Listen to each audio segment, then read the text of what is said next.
test is in 4-part, Part 1, Part 2, Part 3, and Part 4. Now look at Part 1. Part 1. You will hear a conversation between Annetta and Charlotte, first-year university students, and Bill, who works for the Student Union Employment Service. First, you have some time to look at questions 1 to 5.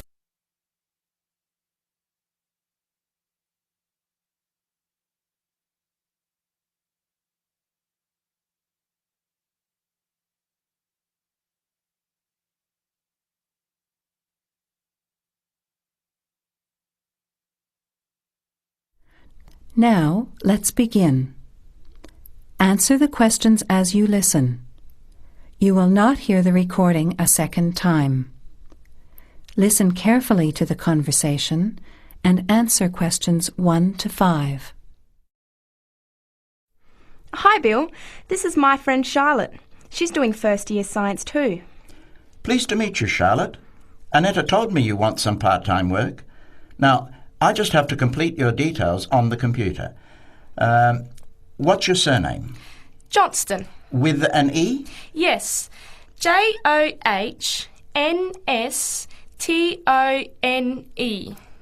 I know that you live in the Heathfield Street student residence, but I can't remember the street number there. It's 126. 126.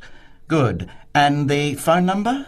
Well, actually, I never give people that number because sometimes nobody answers or they forget to pass on the messages. So, I bought a mobile phone yesterday, but I can't remember the number. I think it's 0414 847 748. I'll just check. No, sorry, not 748. It's 749. 0414 847 749? Yes, that's right. I must try and remember it. And what sort of work are you looking for? Well, anything really, I suppose, though it depends when it is. I'd rather work during the day, if that's possible. How many hours a week were you thinking of? Oh, I'm not sure. Maybe about 10. But I need to keep at least 2 days a week free for study. Do you have any work experience? Not much, though I used to help in my uncle's shop when I was at school. OK. Well, I'll put it in, but we don't usually get shop work. What about gardening? I'd rather not. Everything I touch dies. What other kinds of work are there? Well, there's a lot of demand for house cleaning, fast food preparation and kitchen work and pizza delivery if you've held a driving licence for 12 months. I'm not sure. Can I have a look at the vacancies while you talk to Annetta? Before you hear the rest of the conversation, you have some time to look at questions 6 to 10.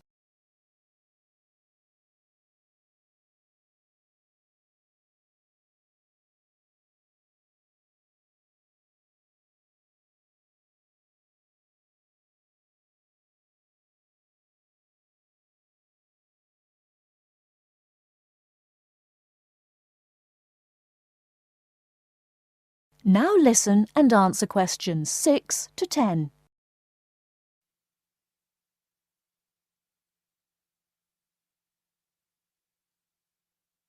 Bill, I'd like to change my job. You're at the Hamburger Express on the High Street, aren't you? What's the problem? Well, I never know what hours I'm going to work. I start at 7 p.m. and I'm supposed to finish at 11 p.m, but sometimes they keep me until 2 or 3 a.m. Yes, that is a bit late if you have to make a 9 a.m. lecture the next day. And the other thing is the pay. They're supposed to pay me on Thursdays, but they never pay me on the correct day, often not until Friday or Saturday. A few weeks ago, I had to wait until Sunday. They said their son was sick, so they couldn't get to the bank, but they're always making excuses. Yes, that doesn't sound too good. Would you be interested in pizza delivery? You need to have a driving licence. Yes, I've got a licence, but I think I'd like to change from working in the evening. Are there any day jobs available? Well, as I told Charlotte, there are several cleaning and gardening vacancies. And this childcare job that just came in this morning. Do you like children? Yes, I do, actually. What's the job? Let's have a look. Collect the boy aged 4 from kindergarten at 3 p.m. Pick up the other 2 girls who are aged 6 and 9 from the primary school at 3:15. You take them home and look after them. The parents will be home by 7. That sounds quite good. What about the pay? It's the same as you're earning now, 4 hours a day, Monday to Friday, so 20 hours a week. You need to contact Mrs. Alicia Thompson. Her phone number is 91045629 and she lives in Springfield. I've never been to Springfield. I hope I don't get lost. Don't worry. It sounds quite straightforward. Let's have a look at the street directory. The Thompsons live here in Tulip Street, number 252. So you catch the 631 bus, get off here next to the post office in Daisy Terrace. Walk past the post office to the corner, and on the opposite corner is the kindergarten. Then walk down Daffodil Place and cross over to the primary school. Then keep going down Daffodil Place to the corner and turn right into Tulip Street. That is the end of part 1. You now have half a minute to check your answers.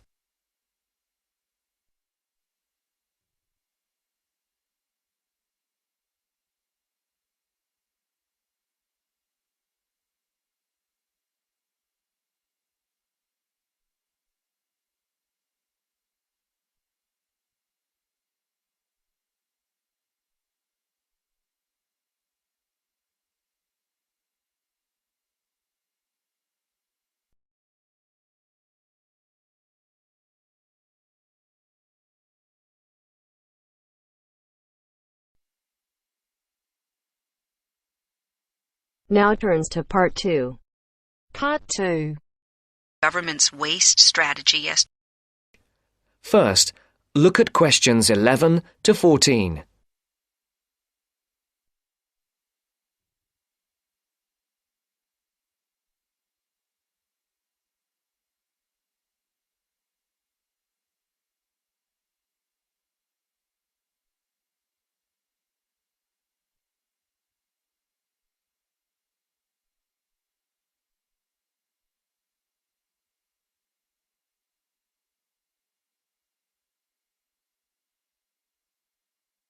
Listen carefully.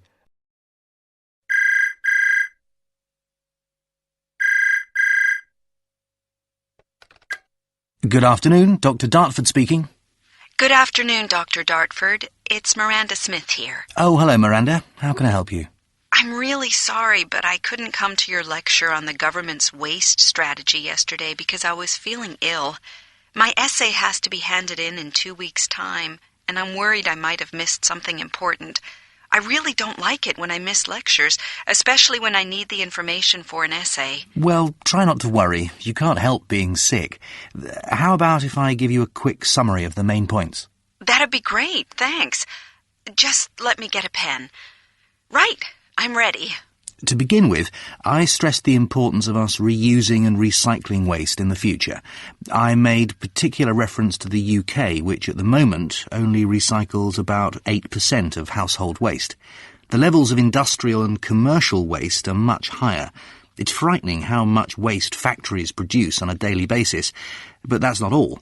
The fact is that not only is this rate of recycling well below government targets, but it's at a much lower rate than many other European countries, which means Britain is just not keeping pace with the rate of growth in household waste. That's pretty worrying, isn't it? It certainly is. What is more, we need to understand that if we are to achieve a more rational and sustainable use of our resources in this country, then we have to develop a fundamental change in the way we think about waste. That won't be easy. What suggestions did you propose? Just give me a second. Let me check my notes. OK, got it. Basically, there are a couple of ways this could be achieved. One of these is for more household waste to be separated. You mean separated into things like newspapers, tins, and stuff like that? Yes, that's the idea. Then this separated waste would obviously need different forms of collection by local councils, but most importantly, it will require an expansion in the market for collected materials, which is one of the major barriers to increased recycling. New government targets have also been set for recycling or composting 30% of household waste by 2010. But that's almost a 4-fold increase, isn't it? It is indeed. Rather a frightening figure, whichever way you look at it. Before the broadcast continues, look at questions.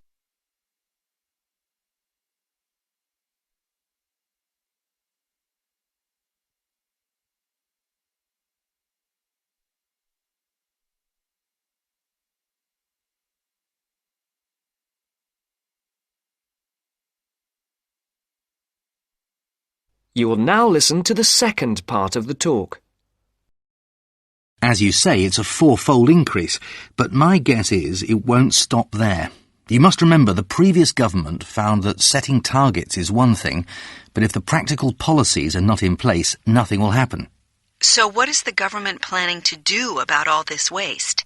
Well, apparently they're going to publish a final strategy setting out a range of policies to start and sustain the necessary changes. But the interesting part for me was that it's not only up to the government.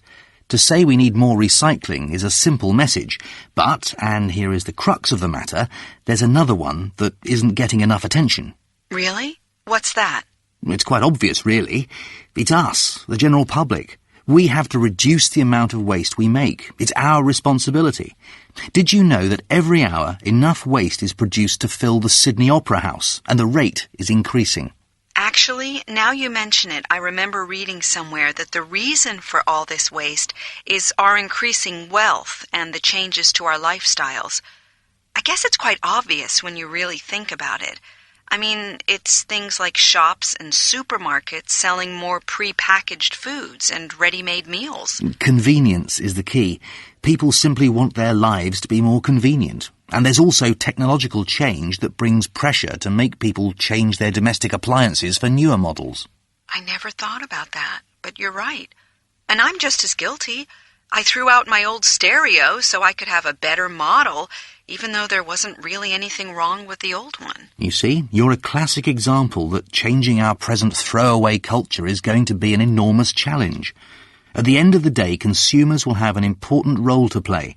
It could all boil down to their choices and their willingness to support recycling by sorting their waste and accepting more recycled products. That is the end of part 2. You now have half a minute to check your answers.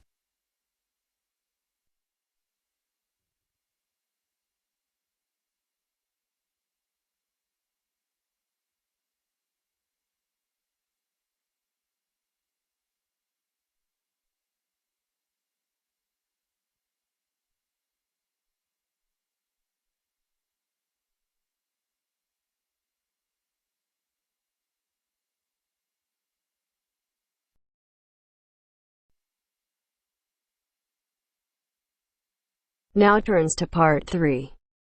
Part 3. You will soon hear an informative talk given by Michelle on how to keep out burglars and keep your home safe. First, you have some time to look at questions 21 to 26.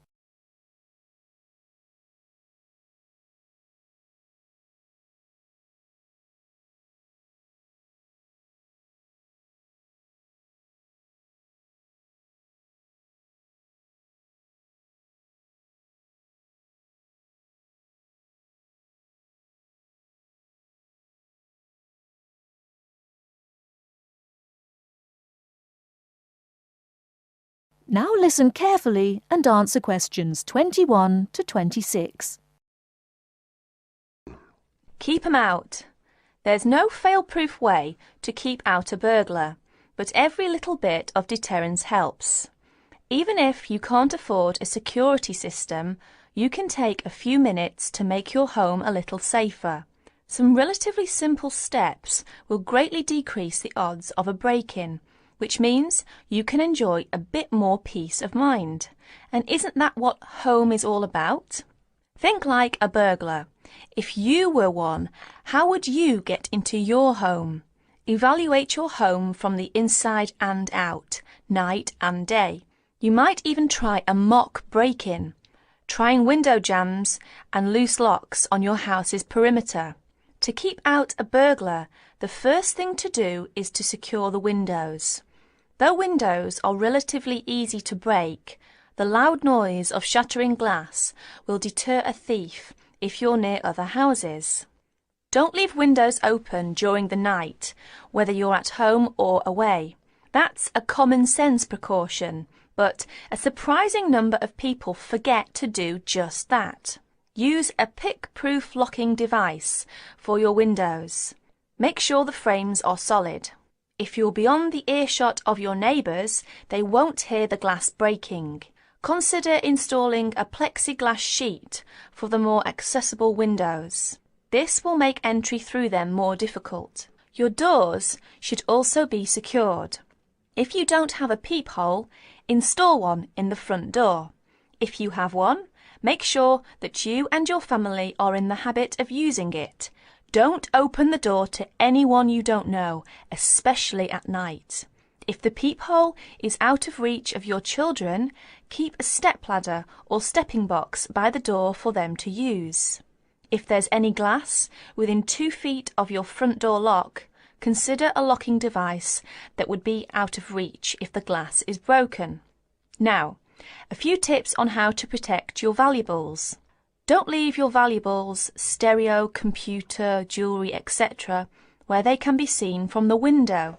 If you don't want to hide everything from sight, consider blinds. Make a valuables inventory. Keep a record of your expensive and personally significant items, not just a listing, but a photographic or videotape record if possible. Store this inventory at another location. This is helpful for both the police and the insurance agency to identify the stolen goods. Use an engraving pen to mark these items with some kind of personal identifying information, such as your initials, in an inconspicuous place. This also helps record your possessions in case of any other mishap, such as fire or flood. Before you hear the rest of the talk, you have some time to look at questions 27 to 30.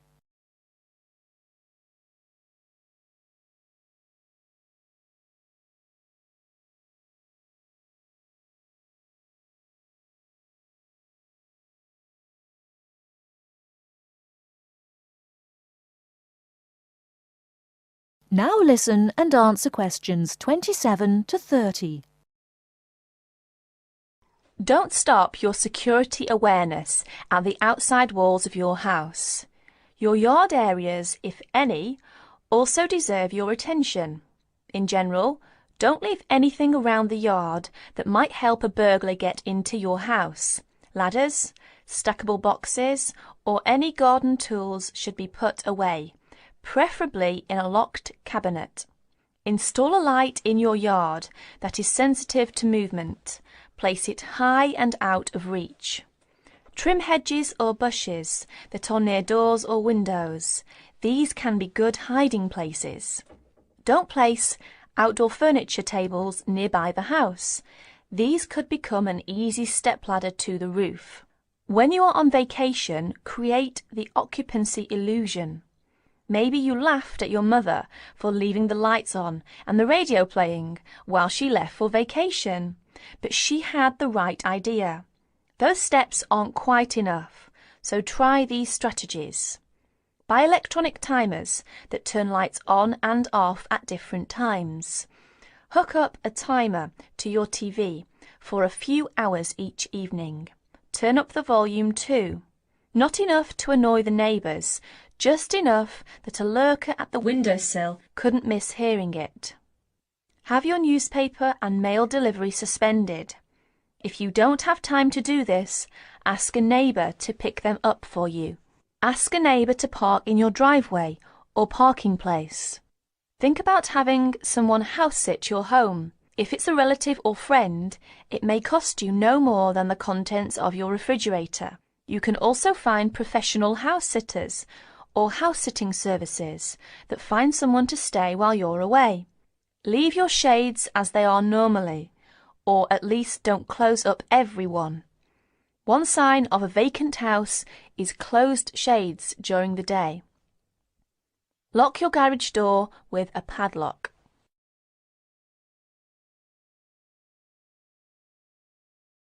That is the end of part 3. You now have half a minute to check your answers.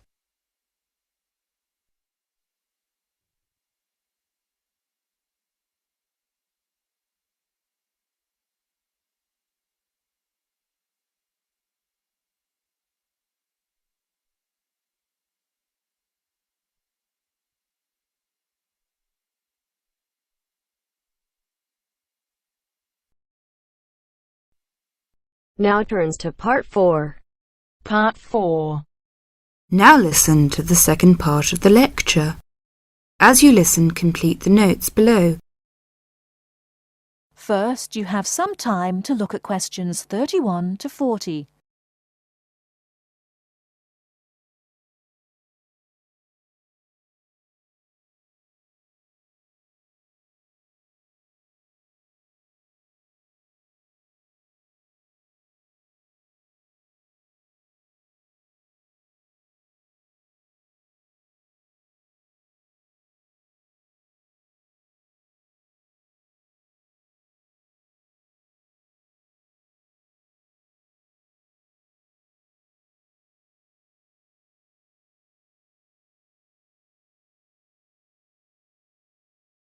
Now listen carefully and answer questions 31 to 40.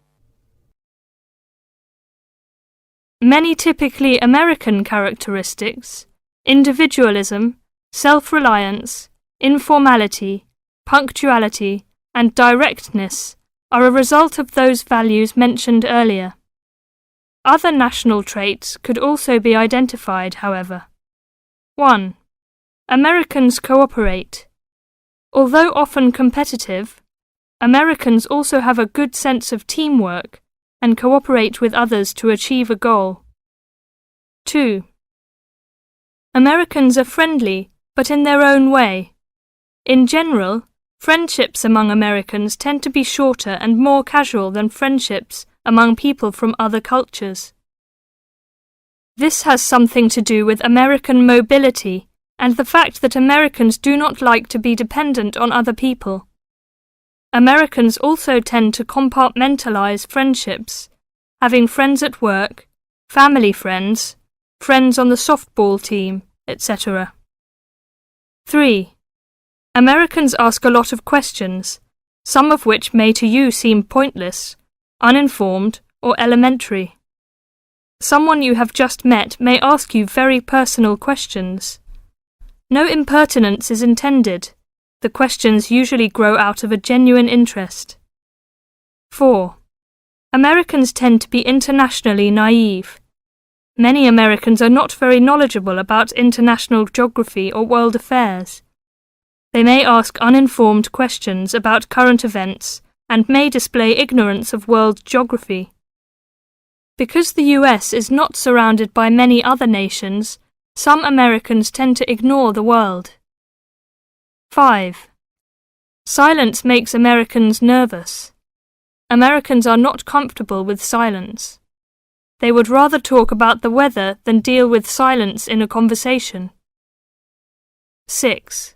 Americans are open and usually eager to explain. If you do not understand certain behavior or want to know what makes Americans tick, do not hesitate to ask questions. Just as values and traits differ somewhat from one culture to another, so do the personal habits associated with good manners and courtesy.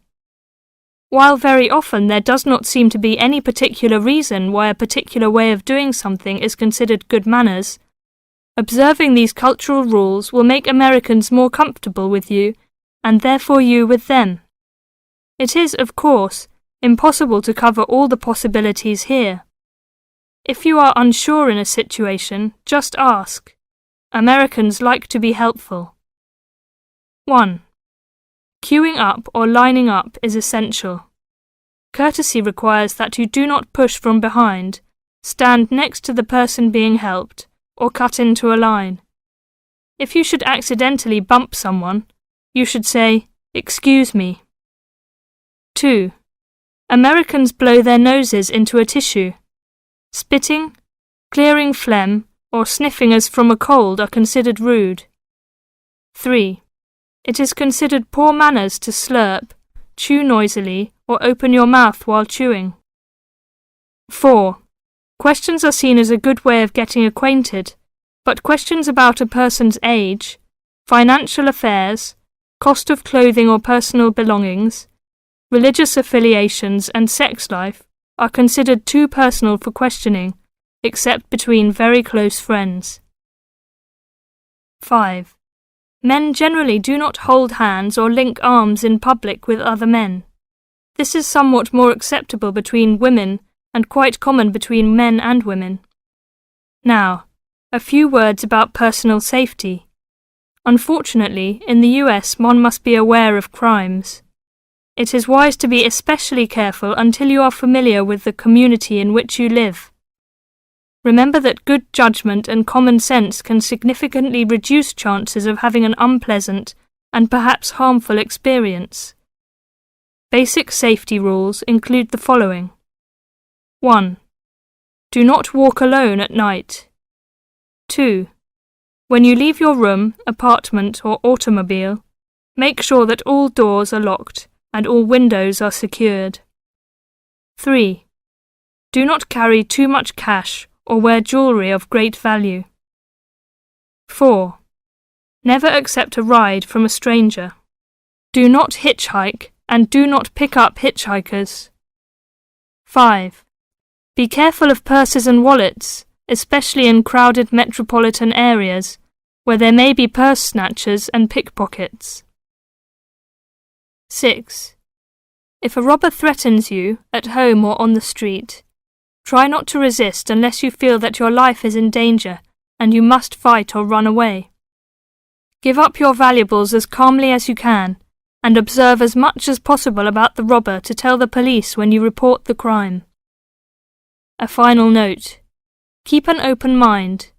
Don't judge what you see as right or wrong, but make it a challenge to try to understand the variety of American behaviours which you may observe. You certainly do not have to participate in something you disagree with, but you can try to understand it.